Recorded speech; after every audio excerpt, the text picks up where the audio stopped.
pages fall.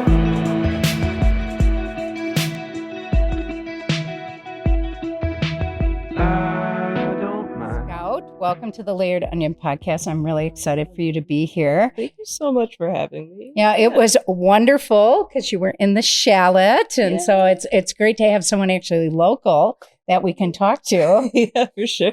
So that's exciting. But maybe you can tell us a little bit more about yourself. Yeah, so I grew up in Wisconsin, in a suburb outside of Milwaukee. I went to school in Eau Claire for English literature.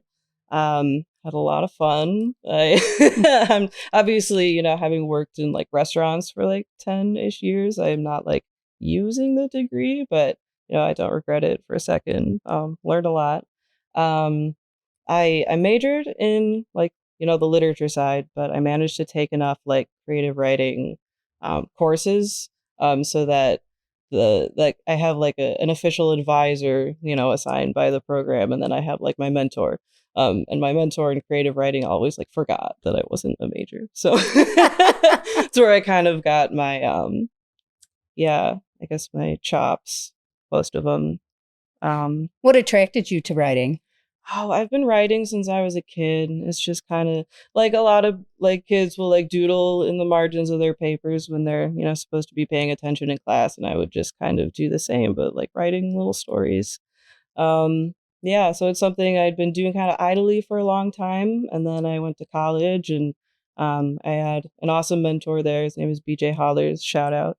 Um, but he really encouraged me that like, that time was a critical turning point where I started to take writing like really seriously, and start like looking to journals to submit, to get work out, and kind of doing work on the side as like editing for free or like being a reader for different magazines. And yeah, it's kind of how I found this. So it's kind of a hard pathway, right, to be a writer.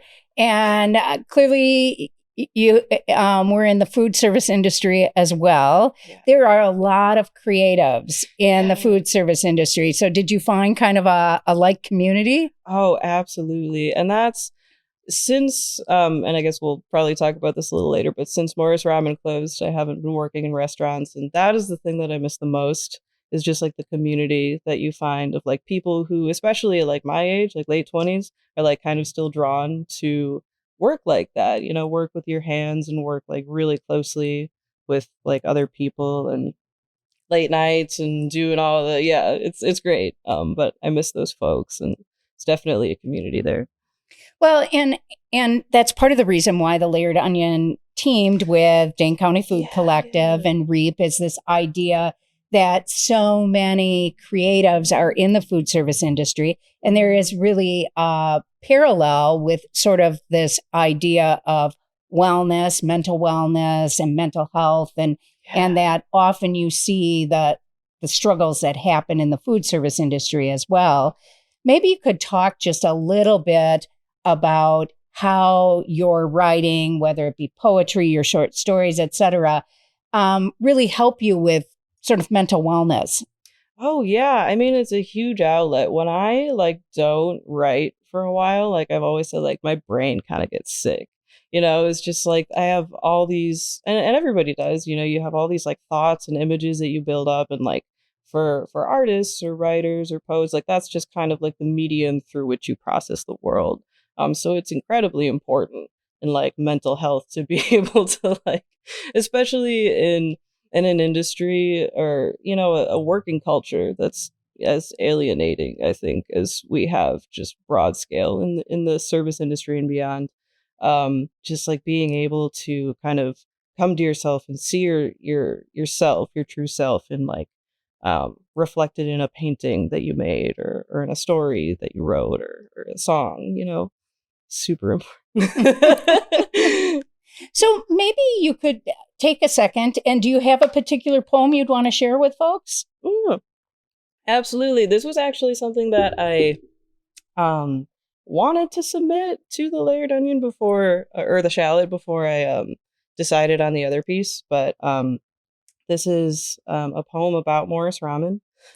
So when I found out or was told that, we were going to close, it was about a month or so in advance. The staff knew I had a hand, so we could like make plans and contingencies and all that. And I heard I was told, and immediately, like the next morning at like 6 a.m., I had to drive to Eau Claire actually to go to a writers event there. It was a writing workshop that was like overnight, and that was just like the most incredible thing I think that could have happened, because it was such a healing like community space, full of artists who like weren't connected to Madison, so didn't like, fully know, but I could kind of like let my grief out with them. And this was like the poem. It's like 14 lines, and it took me like 5 hours to write. So yeah, it's a sonnet.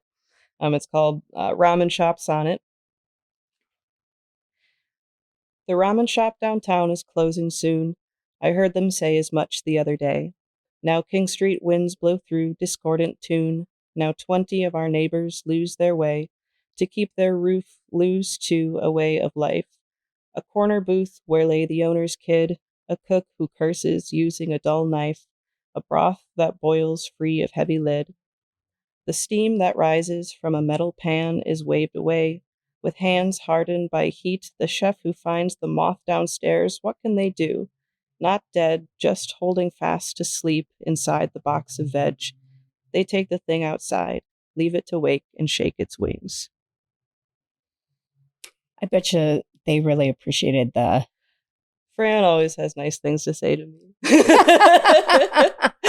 Well, it captures so many images. Yeah. Their son in the corner, what's happening in the kitchen, what's happening all over the basement. Yeah, I mean, the basement is where it all happens. And yeah, I was lucky enough to, like I said, I worked there for about 3 years, and I kind of worked in every role. I mean, it was a super, super small space, so everybody kind of like, but I got the privilege of kind of doing it all there. And yeah. So really it's talking about grief and loss. And in this case, it was not just loss of a job, it was loss of a community, a family, and capturing all of that. Maybe talk a little bit to me how poetry or music, how I think a lot of people have those kind of messages, but they hesitate to write them down. What advice would you give? I mean, that is the hardest part, is just kind of like, you have to do it bad first. I mean, nobody comes out writing like the most amazing song or the most wonderful poem or story by just like thinking about it for a really long time. I've had stories even that like take many different forms. You change everything about them, and it's just like, as long as you believe in the idea, just like write it bad first and then fix it later. And it is the hardest part. It's much easier said than done, but I'd say it's the most important for sure. It's just do it. You just have to. And I hate, I hate a lot of like popular like writing advice. You're told to like get up at 4 a.m.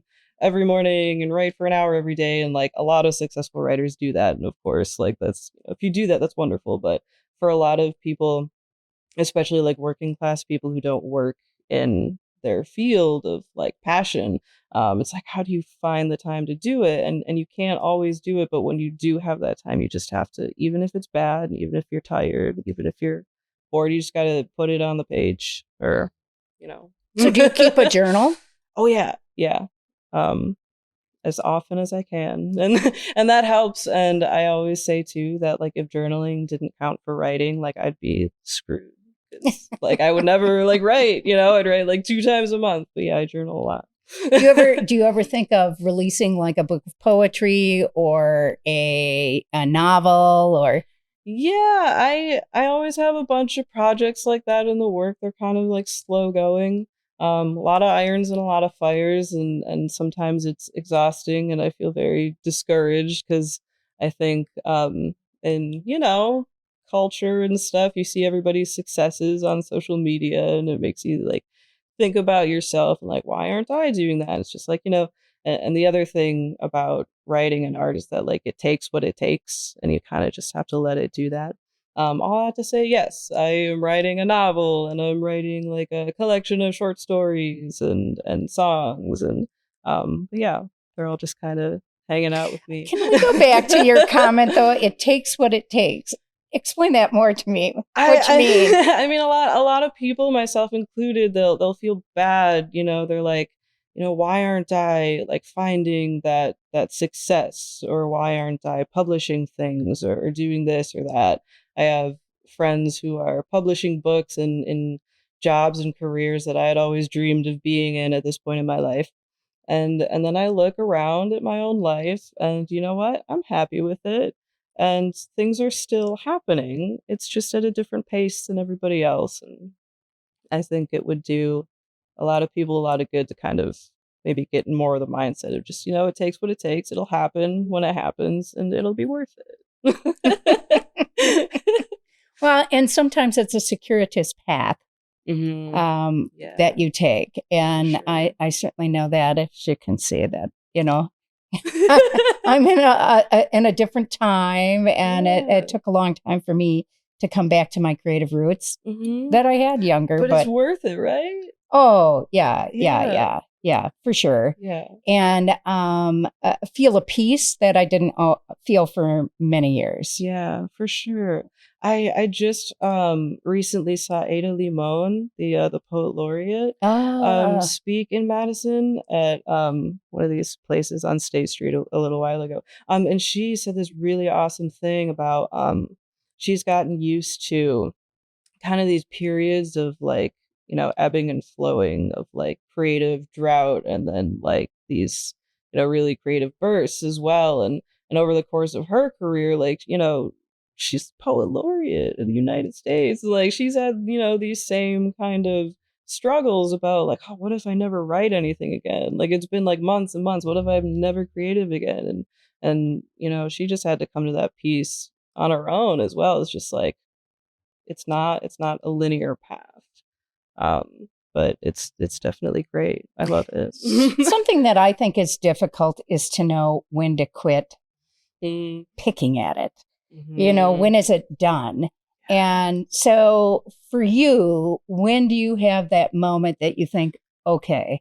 I guess it depends. I guess most of the things that I have finished have been short stories, and for that, it's just kind of like when I'm super sick of it. I guess when I like couldn't fathom like changing another like sentence or word, or a lot of times like kind of one of my final editing processes is just like reading it out loud like over and over and over.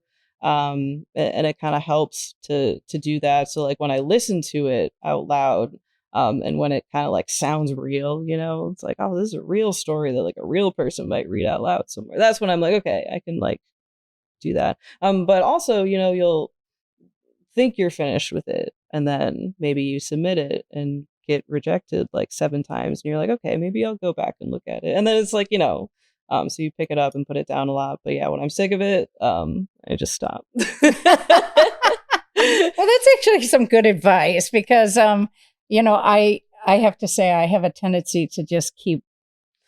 Yeah, and I see and sometimes if you pick a thread, then it unravels a whole part, which is not good. I think a lot of what helps me in my personal process is that I like handwrite everything first. So like it's different, word processing, you can see a lot more at once, and it's so easy to just real quick, oh, I'm real quick and just do this real quick edit. And then you get into that kind of cycle of doing that over and over and over. So I try and like finish it first, and then type it up, and like kind of not look at it until I have like that first kind of finished draft, and then go back and do the online like word processing part of it. But yeah, it's a lot. So what do you think you've learned the most by being a writer? Whether it be songs, whether it be, poetry, short stories, what do you think you've learned the most? Probably just perseverance.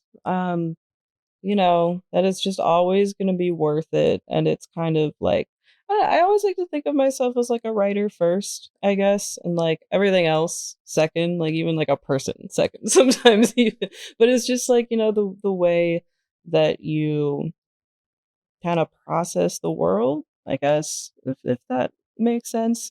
So I'm always learning about myself from, writing, and then I get to reflect on that and learning about the world. And I go back on old journals, and, you just, I don't know, it's like a really wonderful feedback loop, I guess, of Hmm. learning and seeing and doing and writing. Yeah. So, if you think 10 years from now or 20 years from now, what would be something that to you would be, I don't know, make you feel like it was, I'm trying to think how to say this, but not to say that not about success, but that you would feel that you had fulfilled something that you were looking to do. Oh, I mean, just everything. I've been so like lucky in this time in my life, and even with like the pain of working in service, because there's a lot of like pain inherent in that, and the pain of losing that. Even through all that, just like the people that I've gotten to know, the like incredible opportunities to just like meet other creative people just by virtue of the fact that like we're all like we see each other out there, and we want to like meet and form that community. And that's just always gonna like make me happy 10 to 20 years from now when I look So back. just keeping building community and Yeah, finding. it's just been incredible. Yeah.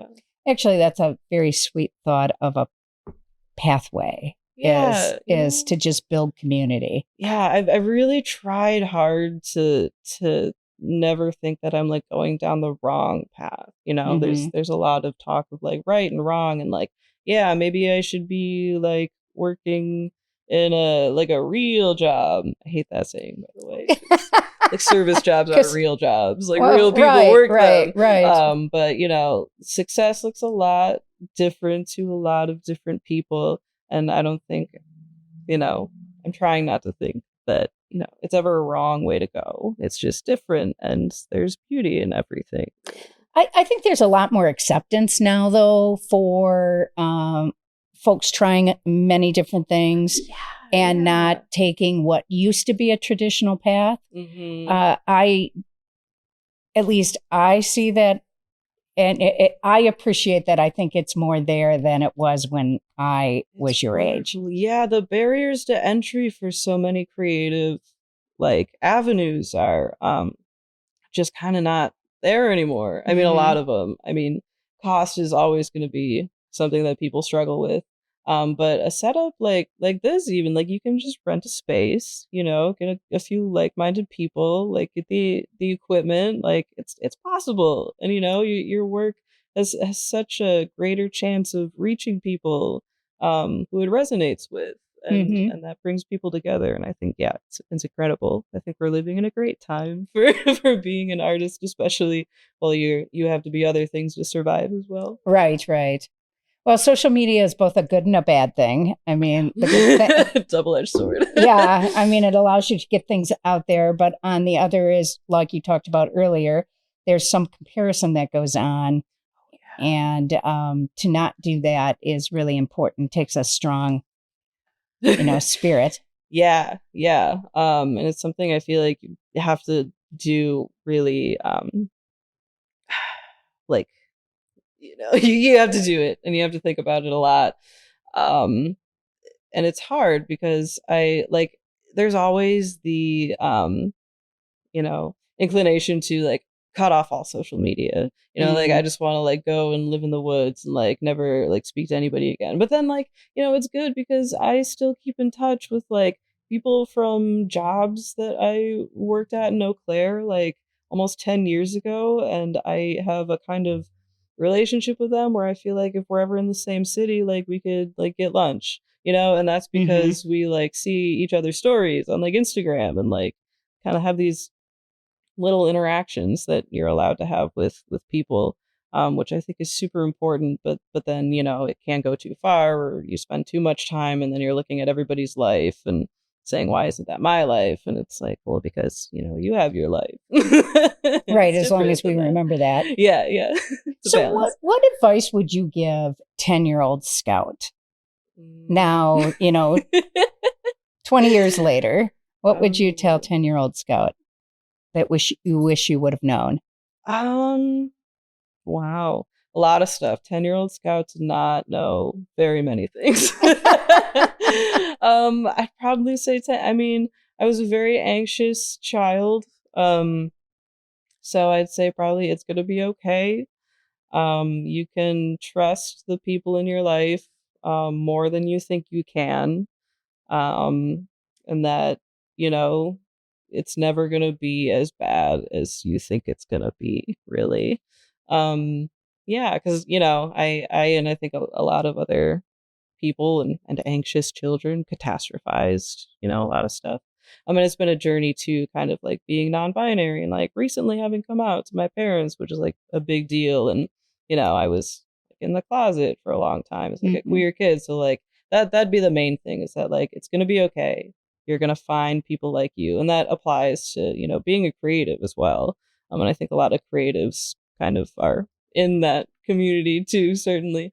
But it's going to be okay. You're going to find people like you, and you're going to feel loved in ways that you never could have imagined. And that's worth kind of keeping going. It's wonderful advice. I just wish our 10-year-old selves would hear it. Absolutely. Yeah, I'd have like an adult tell me that, and I'd be like, who are you? Right. It goes in one ear and out the other. Yeah.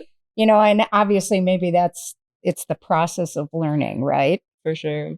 But but I wouldn't, I came to this realization recently, even like I would never be a teenager again. Like never, ever, ever. I would never be a kid again. I'm just so happy to be like where I'm at, growing older, and I'm like looking forward to that. Well, that's wonderful. Well, thank you so much for being here. I really appreciate it. Thank you. And look forward to seeing your other works. Absolutely. Yeah. Hopefully they'll be trickling out into the world, little by little. Well, that's grand. I know you have a website. I do. Yeah. It needs to be updated a little bit. I do. It's just my first and last name. So Scout, SCOUT, Roux, ROUX.com. All right. Because I know you have your recent pieces and links to them. So Yeah. So thank you. Yeah, thank you. A little more ugly, a little more dirty.